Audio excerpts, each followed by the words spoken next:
Guys, welcome back for part 2 of our Strider series. And a Strider is a primary ranger, secondary fighter, and we've kind of through some various research decided that a Strider's kind of got this bounty hunter aesthetic kind of attached to it. It doesn't have to, but that's kind of what we're running with. And while we're coming up with part 2, we had Bochi in chat who loves Tulnars come in, and so I was like, let's make a male Tulnar this time. And then while I was thinking about it, I was like, okay, our first Strider was kind of like a wandering, kind of righteous, Ronin-inspired bounty hunter. So then I want to do something a little more dark. Not necessarily evil, but dark. And then I was like, well, if it's a Tulnar, you've got so many options. What if it was avian-inspired, like a bird? Okay, well, if it's a bird, maybe like a carrion bird? Maybe a vulture, maybe... And I was like, no. A raven. You see a raven, some people think it's bad luck. So imagine being somebody with a bounty on your head. So then you see a raven, or a raven person, a raven Tulnar. Bad luck, because they're the bounty hunter. I like it so much. Raven. So avian-inspired, a carrion bird, raven, right? That's going to be our inspiration for how our male Tulnar looks. And they are a Strider, which again is primary ranger, secondary fighter. We kind of stumbled through it a little bit in the first one because it was a little difficult when I was trying to come up with the themes and the aesthetics. Luckily, Tulnar don't necessarily have like a running aesthetic.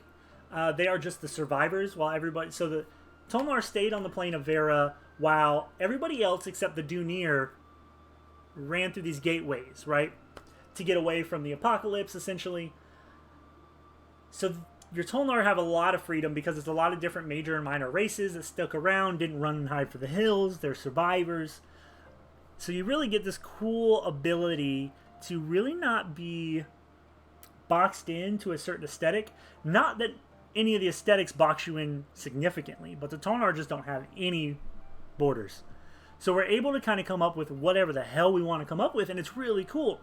So I came up with this Raven-inspired avian, and that's going to be our Strider, which is primary ranger, secondary fighter. So ranger, being a bird, ranger, carrion bird, hunting for food, surviving through the woods, making nests. You know, I mean, not just because it's bird-inspired doesn't mean they have to be a bird. He's not going to make a giant nest in a tree or anything, right? However, just thinking about it, going through, what is that? Tengu? Is that that's a bird person? Most usually a raven-inspired bird person. Going through the woods, hunting, gathering, picking what's left, taking leftovers to survive, hunting bounties, most likely killing them. I like it. I like the idea of it. And I think the hardest part really is going to be coming up with a name for a raven. So what we can do is look up Tengu names. Some common Tengu ooh, the PFSRD Tengu male names.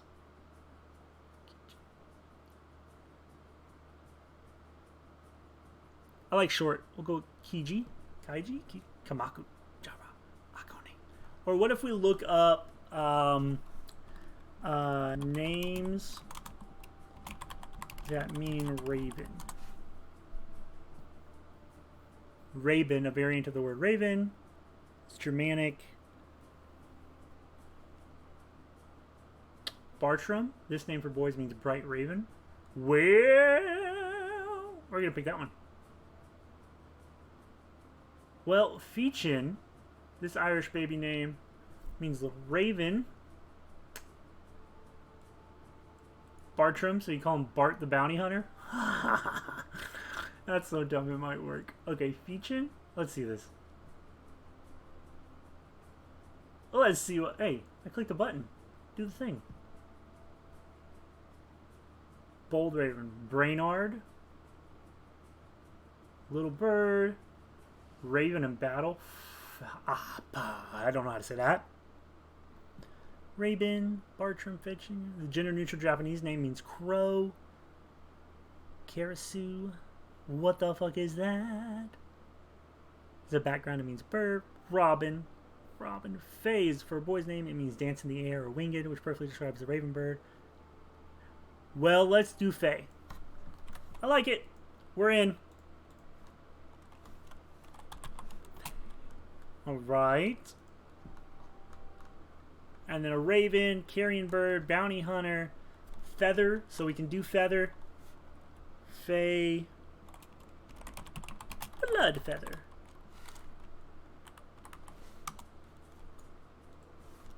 Two on the nose, not on the nose enough. I like it. It's just easy. I like it when things are easy sometimes. Don't have to go too crazy. Alrighty. So then I like to come up with a nickname. Something to add a little more flavor to the character, flesh it out a little more, really get the brain juices pumping when we start digging into the story. So we have this Raven-inspired Strider, which is Ranger first, Fighter second. Let's put that down here so I don't forget. Which is Ranger... Good golly. Which is Ranger first, Fighter second. And that would be Fey Blood Feather.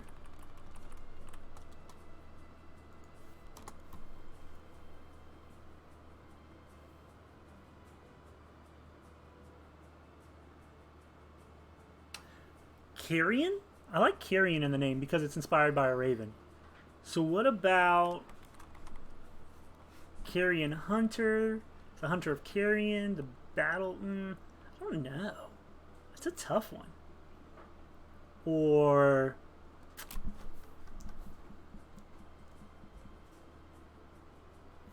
what about just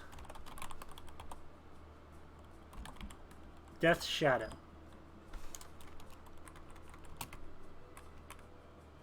The reason I say that is because there's like various things about being in the shadow of a hawk or an eagle and then they come and get you. Being a bounty hunter, if you see his shadow, you know he's there. Ooh, what about just the...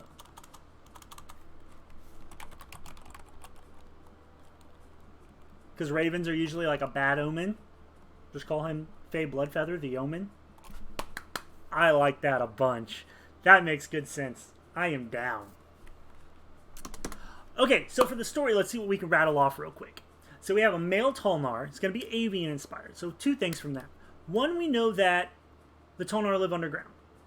So, being underground, I don't know if all Tengu or avian inspired would have working wings. I mean, you would think so, but let's assume they don't. Maybe because they've lived underground for so long, they haven't had to use their wings, so now their wings are more vanity. I'm just going off the fact that since flying mounts are so rare in the game of Ashes of Creation, if there were avian influences you could have, they 100% wouldn't have working wings. And I think you can explain away the ability to fly by being a bird race or bird-inspired race that was stuck underground for so many generations to escape the... To glide is a good point. Bochi's right. You will be able to glide. So being in large caves underground, they could glide. Good point. I really like that. However, I think you could explain away their ability to fly by, again, being underground and not really being able to use their wings to their fullest. So they're weaker. They're a lot more vanity. They can glide on them. So I think you can explain that away.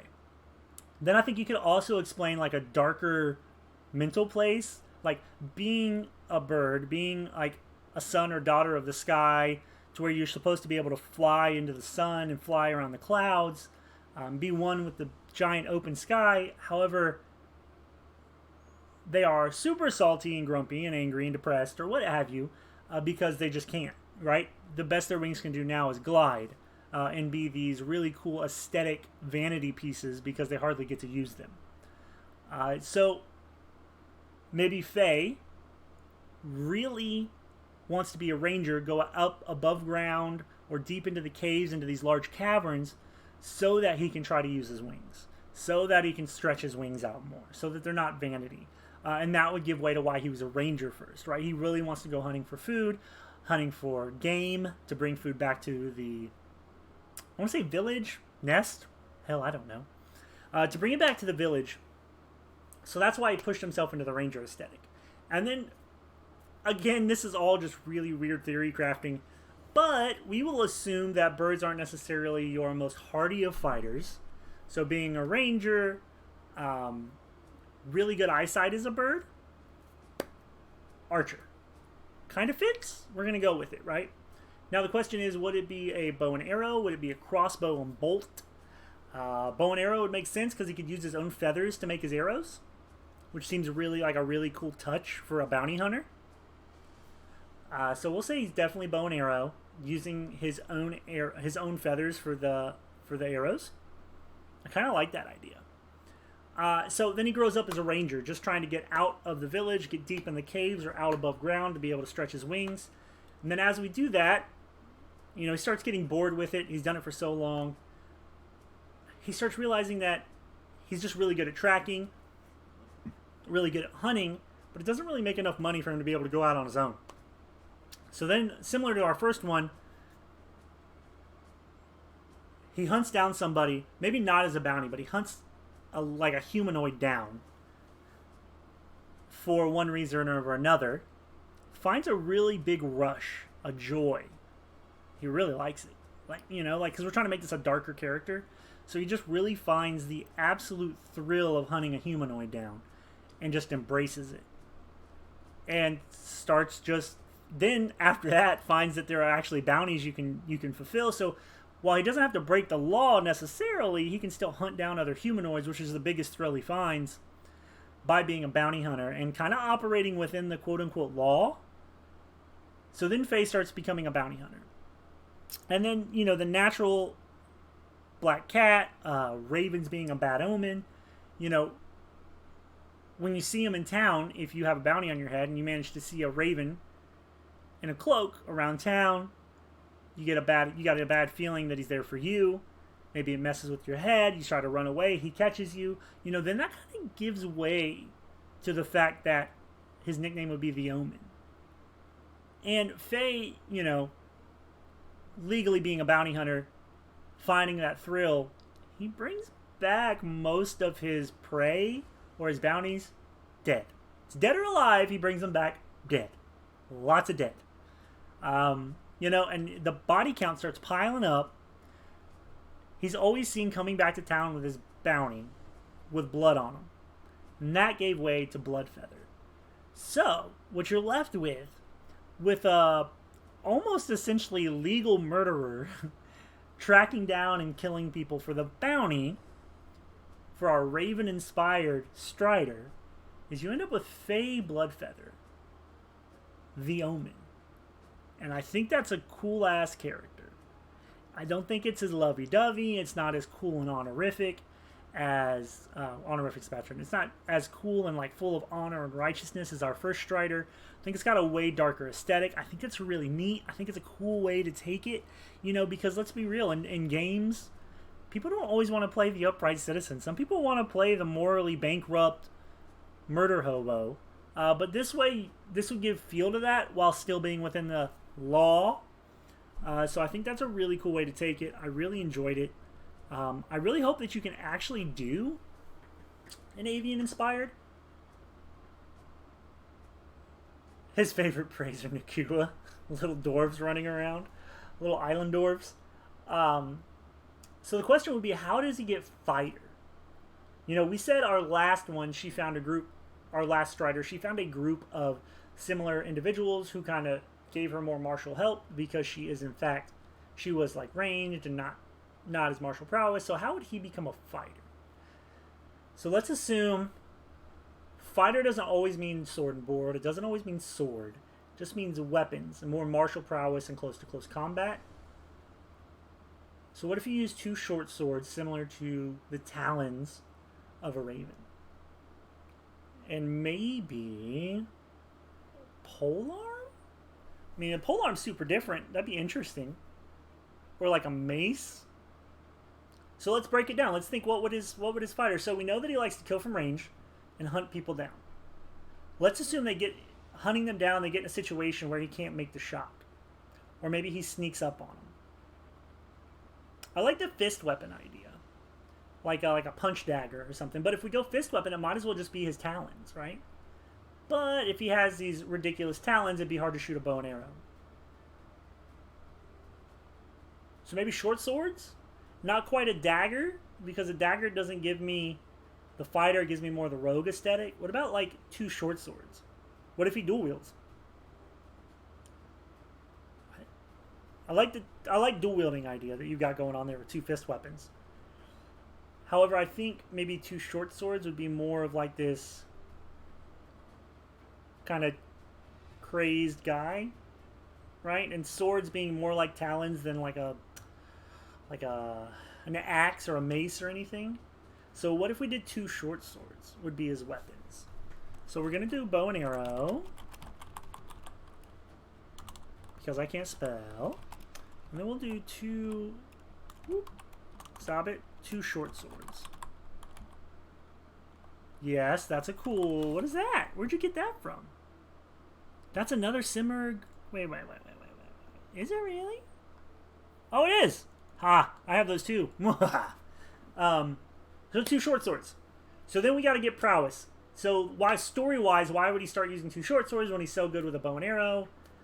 Besides people getting in close, if he can't kill them from the shadows while he's hunting these bounties down, he just has to learn how to fight up close, and the short swords are easier for him to use. They're lighter, they're not as unwieldy, and he likes having weapons in both hands. He's more of a predator who doesn't care about defense. He just wants to pounce and kill. Short swords feel a little more powerful than daggers. They feel a little more fighter to me. So story-wise would be that he's just come into too many situations hunting down these bounties where he can't get a clean shot, and he's got to get closer to them.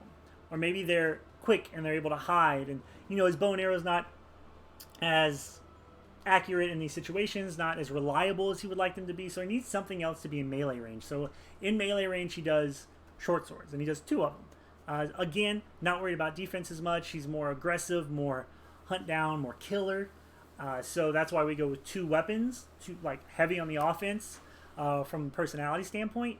So that would give us our fighter feel, and that would give us him going into fighter at level 25, but story-wise going into fighter because he's found that he's lacking in the close-to-close combat whenever his bow and arrow is rendered, I don't want to say useless, but yeah, useless.